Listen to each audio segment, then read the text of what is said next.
बिस्मिल्लाहिर्रहमानिर्रहीम। Continue digital में programme current affairs के साथ मैं हूं सरदार अमीद और मेरे साथ सीनियर सहाफ़ी तज़कियाकार जनाब राजा कफ़ील अहमद खान साहब तशरीफ़ फरमाए। जी राय साहब, कल वज़ीर-ए-आज़म आज़ाद जम्मू कश्मीर ने मीरपुर का दौरा किया और बड़े ज़बरदस्त किस्म के उन्होंने कल जो प्रोजेक्ट थे उनके हवाले से उन्होंने बातचीत की। उसके अलावा कल जो है स्पीकर असम्बली और वज़ीर-ए-आज़म साहब के दरमियान में कुछ तनाव सा सामने आया है। जी राय साहब, ये मुझे बताएं कि ये दोनों एक ही पार्टीज़ के हैं, इनका आपस में बड़ा अच्छा तल्लुक़ था और उन्होंने स्पीकर असम्बली ने जो है वो तनवीर इलियास साहब का बड़े मुश्किल टाइम में उन्होंने भी साथ दिया। यकीनन इन्होंने भी, तनवीर इलियास साहब ने कुछ किया होगा, लेकिन ये अचानक खुल के एक दूसरे के सामने आ गए। इसकी क्या वजूहात हो सकती हैं, असल क्या वजह है? बिल्कुल सरदार साहब, जो वज़ीर-ए-आज़म और सरदार तनवीर इलियास खान साहब और जो स्पीकर साहब चौधरी अनवरुल हक, इनके दरमियान जो मौजूदा तनाव है, इसकी जो बुनियादी वजह है कि स्पीकर साहब नाराज़ हैं और उनकी पूरी कोशिश है कि मैं जो है ना वज़ीर-ए-आज़म साहब को हटाएं और ख़ुद वज़ीर-ए-आज़म बनना चाह रहे हैं। और इसे ये 7-8 माह से ये जद्दोजहद जारी है, लेकिन ताल इसमें अभी कोई पेशरफ नहीं है। उनके जो मौजूदा जो कशीदगी है या जो नाराज़गी के सबब बनी, जिस पे कल वज़ीर-ए-आज़म साहब ने सख्त नाराज़गी का या खफगी का इज़हार किया, वो अभी जो हालिया बलदियाती इलेक्शन का जो आखिरी मरहला हुआ है, इसके ऊपर हुआ कि जो मेंबर में जो वज़ीर-ए-आज़म साहब के उम्मीदवार थे उसको शिकस्त हुई और जो स्पीकर साहब इनका उम्मीदवार जीत गया। तो ये जो कल रद्द-ए-अमल था वज़ीर-ए-आज़म का, तो ये उसका था कि वज़ीर-ए-आज़म साहब ने कल खुल के बात की वहाँ बार काउंसिल से, बाद में प्रेस टॉक की वज़ीर-ए-आज़म ने, और उन्होंने जो आज़ाद कश्मीर असम्बली का इजलास जारी है उसके ऊपर उन्होंने सख्त तनकीद की और स्पीकर पर इल्ज़ाम लगाया कि असम्बली के पास एजेंडा नहीं है। लेकिन जो स्पीकर साहब हैं ये खुद सवालात लिख कर दे रहे हैं जो अपोजिशन अरकान को, और इसलिए वहाँ ये यानी हालात इस स्टेज पे हैं और कि जो बगैर बिजनेस बजट भी ख़त्म हो गया, इस तरह की बात भी, बजट ख़त्म हो गया और दूसरा एजेंडा ही नहीं है। तो वज़ीर-ए-आज़म ने एक तो ये वज़ीर-ए-आज़म का कहना बचा है, लेकिन जो सबसे अहम बात ये है कि ये जो इजलास है ये अपोजिशन की रिक्वेजिशन पे हो रहा है, और जब भी जो इजलास ख़त्म करते हैं स्पीकर साहब तो अपोजिशन फौरी उसी इजलास को दोबारा कॉल कर लेते हैं। और इसका बुनियादी वजह वज़ीर-ए-आज़म साहब ने खुद बता दिया कि इसके इजलास को जारी रखने का मकसद ये था कि ये ख़दशा था या ये तसर है कि जब वज़ीर-ए-आज़म साहब या जो उनकी पार्टी है ये अदम एतमाद को रोकने के लिए, फॉरवर्ड ब्लॉक को रोकने के लिए कोई ऑर्डिनेंस लाना चाह रहे हैं, यानी जिसकी वजह से ये इजलास को तवातर इजलास उसके साथ जारी है।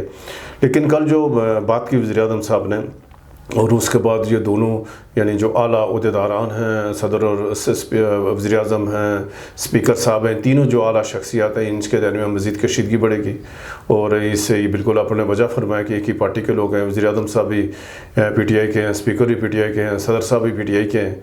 तो ज़ाहिर है ये जो बात चल पड़ी है तो अब ज़ाहिर है इसका इनमें से ज़ाहिर एक को जाना पड़ेगा। ये राय साहब देखें ना, कल जो वज़ीर-ए-आज़म साहब ने जो है वो कल स्पेशली उन्होंने एक्शन लिया कि ये जो ज़ेर-ए-इल्तवा जो प्रोजेक्ट हैं ये 20-30 साल से जो ज़ेर-ए-इल्तवा हैं, इसका जो है फौरी तौर पर वो सदाबाब होना चाहिए, इस पर काम होना चाहिए, इस पर एक बड़ी अमाउंट जो खर्च हो चुकी है।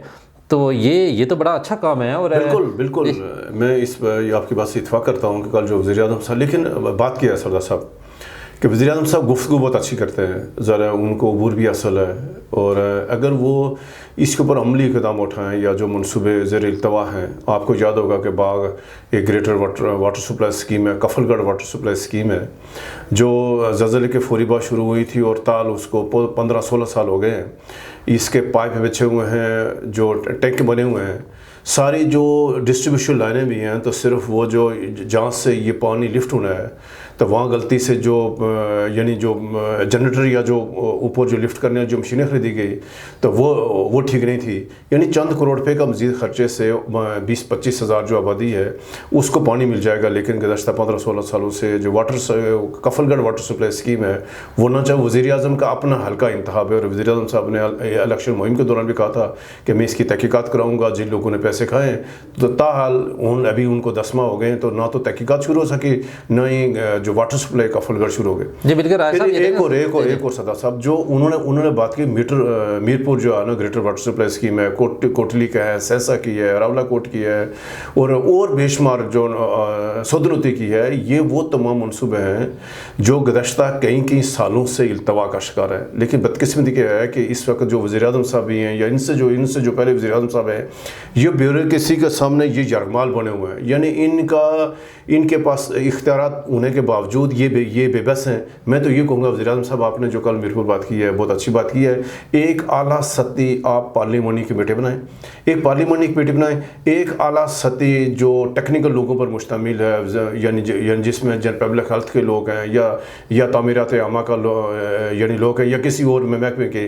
2 पैरेलल कमेटियाँ, एक जो तहकीकाती कमेटी नीचे ग्राउंड पर जाकर चेक करे, एक पार्लियामानी कमेटी को जितने भी मनसूबे जिनकी वज़ीर-ए-आज़म साहब ने निशानदेही है, ये आज़ाद कश्मीर के लोगों टैक्सों का पैसा है, इनकी कमेटी बननी चाहिए। तब वो वज़ीर-ए-आज़म साहब जो ऐलान किया, जो बात की है, उसके ऊपर अमल करें, इंक्वायरी, और ताकि जिन जिन लोगों ने पैसा खाया है आज़ाद कश्मीर के, इनको भी मनसूबों का वो निशान इबरत बनना चाहिए, ताकि आइंदा के साथ कोई दोबारा इस तरह की जरूरत ना कर सके। ये ऐसा देखें, ये बलदियाती जो निज़ाम आया है, इसमें तो ये तो कम अज़ कम एक तनवीर इलियास साहब को ये तो एज इसको जाएगा कि ये जो इसके जो चेयरमैन हैं या मेयर हैं, ये शायद खुल के इसका जो है ना तामीराती काम में जो है इसकी सपोर्ट भी करें, क्योंकि वो बाखबर ज़राए से ये पता चला है कि ये जो ब्यूरोक्रेसी है, ये तनवीर इलियास साहब को उस तरह से सपोर्ट नहीं करती जिस तरह से इसे करनी चाहिए। ये वाकई ऐसी बात नहीं, सरदार साहब किसी को ब्यूरोक्रेसी नहीं कर रही है। अभी ये जो मौजूदा माहौल आज़ाद कश्मीर में, मुजफ्फराबाद में, ये तो सबसे साजगार माहौल है ब्यूरोक्रेसी के लिए। ना वज़ीर-ए-आज़म साहब दफ्तर बैठते हैं, ना वज़रा दफ्तर बैठते हैं, तो वो उनकी तो ऐशी हो गई। वो तो हुक्मरान बने हुए, जो सेक्रेटरी या ब्यूरोक्रेट है जो है सारे हैं, वो सारे के सारे उनकी ऐशी हो रही है। तो ये तब है, हमने बार बार अपने प्रोग्रामों के ज़रिए से सरदार साहब ये गुजारिश की वज़ीर-ए-आज़म साहब से कि आप अपने ऑफिस को वक्त दें। आप अगर सुबह 9-10 बजे दफ्तर आ जाए, ये जो आपके ख्यालात हैं या जो आपकी सोच है, जो आप चाह रहे हैं, ये यकीनी तौर पर हो जाएगा। ना तो आपको अपोजिशन छड़ेगी, ना आपको स्पीकर छड़ेगा, ना आपको सदर छड़ेगा। लेकिन ये कि आप जाकर फंस गए हैं कि आपके वो वक्त नहीं है, एक दिन आप जागेंगे, 3-4 दिन कहीं और बिजी हो जाएंगे, इससे सारा निज़ाम मफलूज है। तो यकीनी तौर पर सरदार साहब ये बहुत यानी कल वज़ीर-ए-आज़म साहब ने अच्छी बातें की हैं और इस पर अमल होना चाहिए। और अगर अमल हो तो कोई नहीं, ब्यूरोक्रेसी कुछ नहीं करेगी। वज़ीर-ए-आज़म साहब एक्शन लें, सारे का सारा इंशाल्लाह बहुत यानी सफाई हो जाएगी, बिल्कुल झाड़ू फेरने की ज़रूरत है ब्यूरोक्रेसी। जी राय साहब, बिल्कुल आपने ठीक कहा कि अल्लाह करे कि जी वज़ीर-ए-आज़म साहब जिस तरह से बड़े अच्छे इक़दाम कर रहे हैं, अगर इसको पाया तकमील तक पहुँचा दें तो यकीनन जो है ये वज़ीर-ए-आज़म साहब जो है ये फॉरएवर जो है वो लोगों के दिल दिमागों में होंगे। और राय साहब, एक बड़ा इशू सामने आया है कि इमरान खान साहब जो है वो 4-5 रोज़ पहले जो है हालात कुछ साजगार थे। इमरान खान साहब ने एक स्टेटमेंट दी और सबको उन्होंने कहा कि हम जो है मैं सब के लिए जो है वो माफ़ी कर सकता हूँ। शायद उन्होंने बहुत सारे कुछ सिग्नल्स भी दिए। तो बाद में एकदम जो है वो सूरत चेंज हुई। इमरान खान साहब को जो अदालत में जिस तरह से पहले रिलीफ मिल रहा था, वो भी सूरत जो है थोड़ी सी वो जो है वो रुक गई, तो उनको उस तरह से रिलीफ भी नहीं मिला। तो ये क्या हालात किस साइड पे जा रहे हैं, इस पे थोड़ा सा बताएं। देखें, जो इमरान खान साहब ने बात की, जो उन्होंने ऐलान किया या जो उन्होंने कहा मैं सबके साथ बातचीत करने के लिए तैयार हूँ, लेकिन फिर बात वहीं आकर फंसा दी उन्होंने खुद है कि मैं सियासतदानों से बात नहीं करना चाह रहा हूँ, वो लोग जिन्होंने लूट मार की है।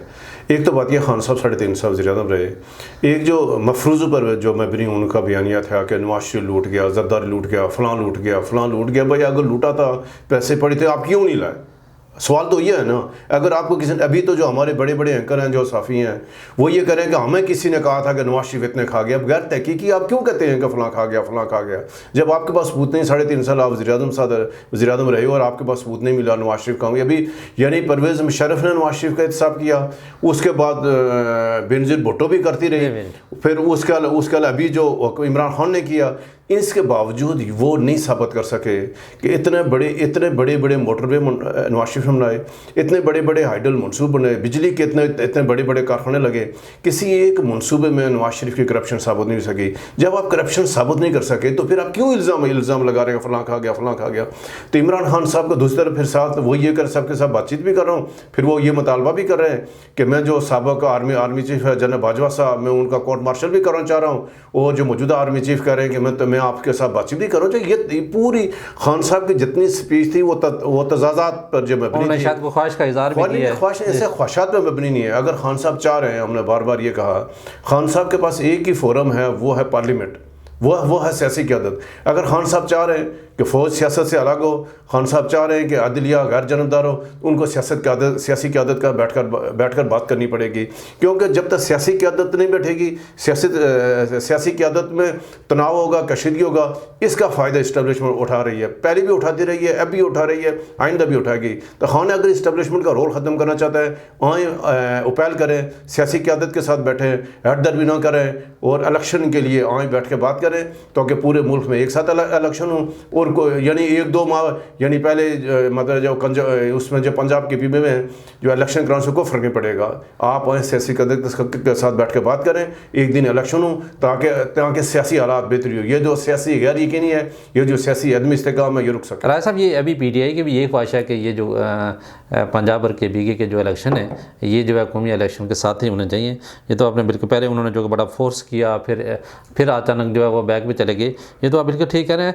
राय साहब, कल एक बड़ी दिलचस्प किस्म का वाक़या हुआ और वो साबिक़ चीफ जस्टिस ऑफ पाकिस्तान जनाब साकिब निसार साहब ने एक स्टेटमेंट दी है कि मैं एक किताब लिख रहा हूँ और जो मेरे मरने के बाद जो जी मेरे मरने के बाद शाया होगी। तो ये जो है ये क्या मंतक था और ये क्या ये किस तरह की और उसने एक बात उन्होंने कही कि मेरा जो है, मैं जब से जो है मैंने अदालती जो है ओहदा संभाला था, उसके बाद की सूरत हाल जो है उसमें वो सारी तफसील होगी। तो क्या कहना चाह रहे हैं? ये पाकिस्तान की सियासत का, पाकिस्तान की अदलिया का, पाकिस्तान के निज़ाम इंसाफ के साथ ये मजाक है कि एक साबिक़ चीफ जस्टिस सब हकीकत जानता है और ये कह रहा है कि जब मैं मरूंगा तो मेरी खुदा। वो आपके मरने के बाद उसको शाया करके क्या करें?